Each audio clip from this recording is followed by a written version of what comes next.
This is the sound that forever marked the skies of World War II, a loud, metallic roar that pierced the clouds like an omen of destruction. It was not the fast sound of a jet fighter, nor the deafening roar of a heavy bomber. It was something unique, a howl that made the blood run cold even before the silhouette of death could be seen. The Japanese called it whistling death, and whoever heard it knew it was too late. Behind this sound, there was a winged monster with unconventional shapes, an aggressive fuselage and wings folded like a predatory bird. The F4U Corsair was born with the promise of being the most advanced carrier-based fighter of its time. But soon after its first flight, the challenges began. Unstable on takeoff, treacherous on landings on aircraft carriers, and rejected by the United States Navy itself, the Corsair seemed doomed to failure. However, the story does not end there, because this isn't just the story of a machine, it's the story of redemption. When many dismissed it, others saw potential. In the hands of the Marines, the Corsair found new purpose and became a legend. It overcame its own shortcomings, conquered the skies of the Pacific, and became the nightmare of the Axis powers, a symbol of brutality, speed, and perseverance. This is the journey of the plane that crashed and flew higher than anyone expected. The story of an aircraft that roared like a beast and fought like a warrior. This is the definitive story of the F4U Corsair.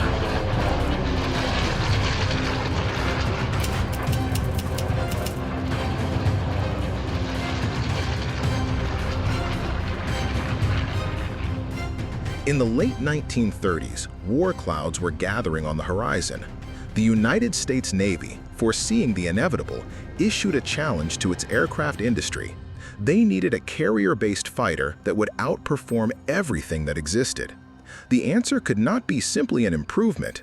It had to be a quantum leap in speed, firepower, and endurance. The Vought Sikorsky Company answered the call with a proposal that bordered on the impossible.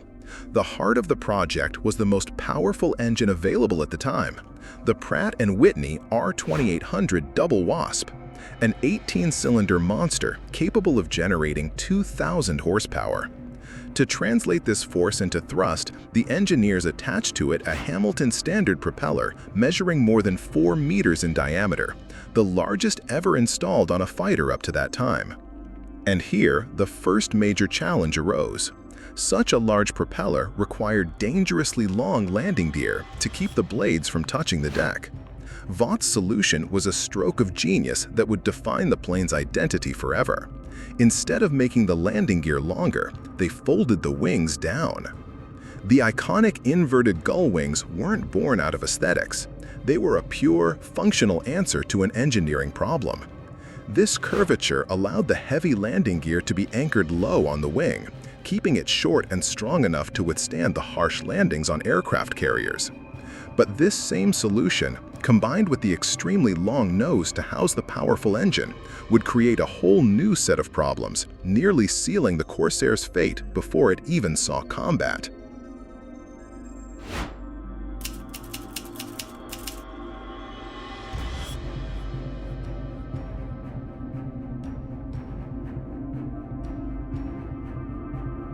In its initial tests, the Corsair was a performance marvel. It was fast, rocket-like in climb, and carried a formidable arsenal. In the air, it was a predator. But to the Navy, an airplane was only useful if it could operate safely from a steel deck in the middle of the ocean. And in this regard, the Corsair was a failure.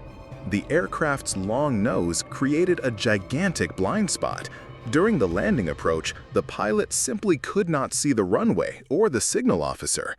Landing was done blindly, relying on instinct and peripheral guidance. Worse still, at low speeds, the Corsair had a vicious tendency to stall. One of its wings could lose lift abruptly, causing the plane to spin and fall without warning. Add to this a landing gear with shock absorbers so stiff that the plane bounced violently on the deck, risking crashing into the ship's superstructure. The Navy's conclusion was stark and direct. The F4U Corsair was too dangerous and unsuitable for carrier operations. The project, which promised to be the future of naval aviation, was shelved. But fate has curious ways of working. Instead of being canceled, the Corsair found a new home, a place where its landing flaws would be less critical and its virtues could finally shine. It was turned over to the Marines.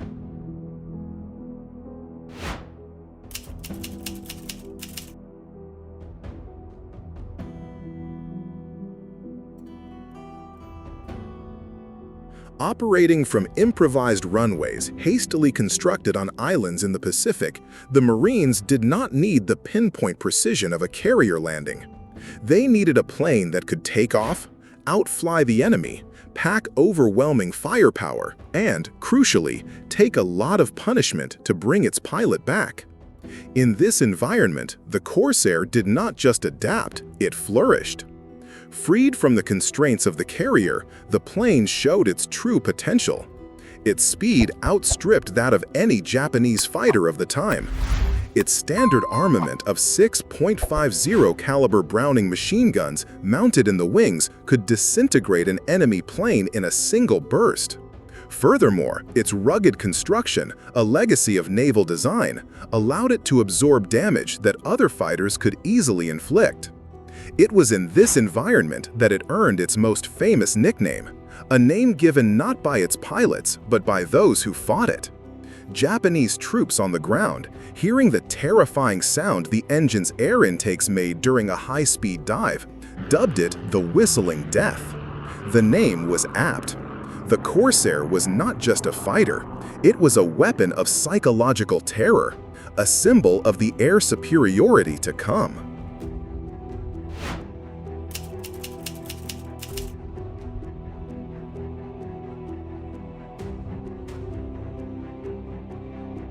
The setting was the vast and unforgiving Pacific Ocean.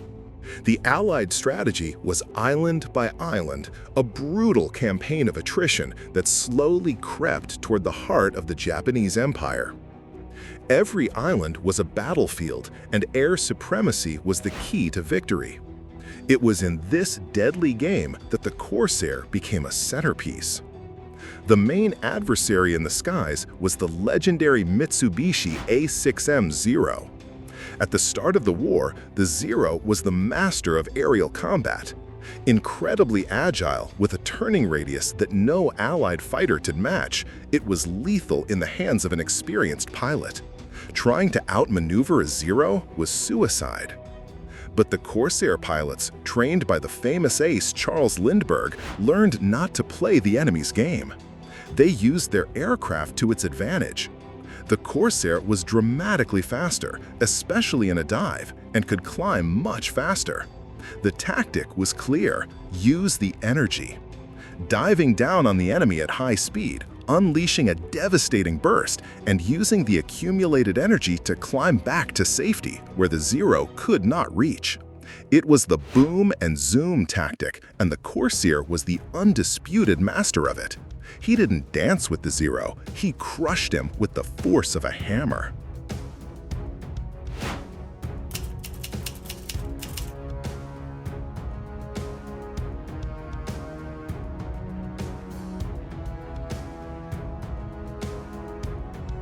The Battle of Okinawa in 1945 was perhaps the high point of the Corsair's World War II career. The skies over the island were transformed into a cauldron of aerial combat. Marine Corps Corsairs and, ironically, the Navy itself, which had finally developed safe landing techniques, were deployed en masse. They defended the invasion fleet from desperate waves of kamikaze attacks, proving that their speed and firepower were the perfect defense against these suicidal threats. In addition to air-to-air combat, the Corsair proved to be a phenomenal ground attack platform. On close air support missions, it would swoop down on enemy positions, blasting trenches and bunkers with its bombs and rockets. Its ruggedness allowed it to fly low through anti-aircraft fire, deliver its cargo, and return with dozens of holes in its fuselage. And the Corsair never stopped evolving. War drives technology, and the Predator was constantly improving. Later versions, such as the F4U were given an even more powerful engine, which raised its top speed to over 440 miles per hour, or 700 kilometers per hour. Radar was installed on night fighter variants, allowing the Corsair to hunt in the dark. Its payload capacity was increased, transforming it into a true fighter bomber. It adapted, changed, and became increasingly lethal. By the end of the war, the Corsair had amassed an impressive 11-to-1 victory ratio against enemy fighters.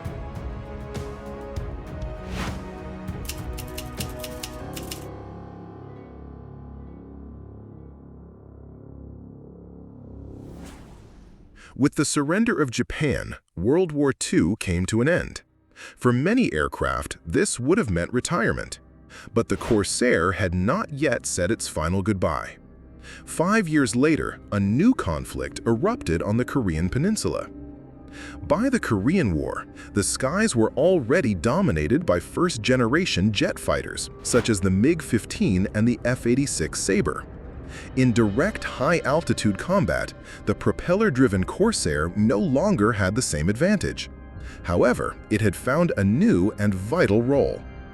In ground attack missions, operating over rough terrain and dangerous valleys, its low and slow flying ability, its precision, and its resistance to damage were far more valuable than the speed of a jet.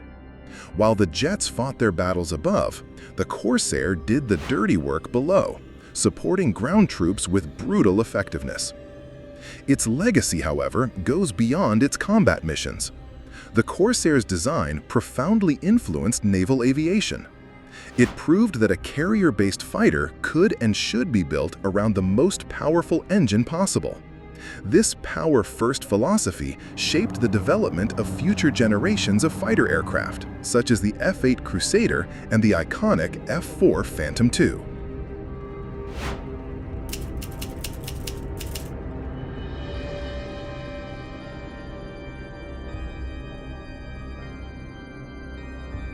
Today, decades after its last combat flight, the Corsair is not just remembered, it is revered.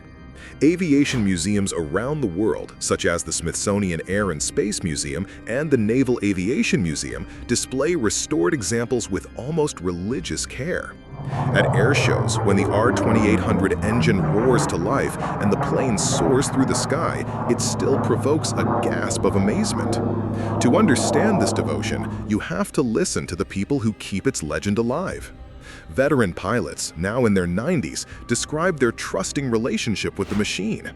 They speak of how the Corsair brought them home from missions that seemed suicidal, of how the familiar sound of the engine was a beacon of hope amid the chaos of battle. Military historians point to the Corsair as one of the decisive elements in turning the tide of the war in the Pacific. And collectors and restorers, driven by an overwhelming passion, dedicate years and fortunes to bringing these icons back to life, piece by piece, ensuring that the howl of the whistling death is not silenced by time. The story of the F4U Corsair is a powerful reminder that the path to greatness is rarely a straight line. It is a saga of overcoming failure, of finding strength in adversity, and of the perfect symbiosis between man and machine. And this story is kept alive by all of us. If you are fascinated by the engineering, courage, and drama of military history, the Corsair is a gateway to a universe of knowledge. Explore the online archives, visit an aviation museum, watch documentaries. But above all, join the conversation. Leave your comment below. What impresses you most about the history of our legendary Corsair? Were you aware of its early challenges or its fearsome nickname? History only lives on when it is told, discussed, and remembered. With each passing year, witnesses to that era become rarer. It is up to us, the next generation, to honor the memory of these steel machines and, more importantly, the people who piloted them into danger. The Corsair is not just an airplane. It is a monument to innovation, resilience, and, above all, resilience.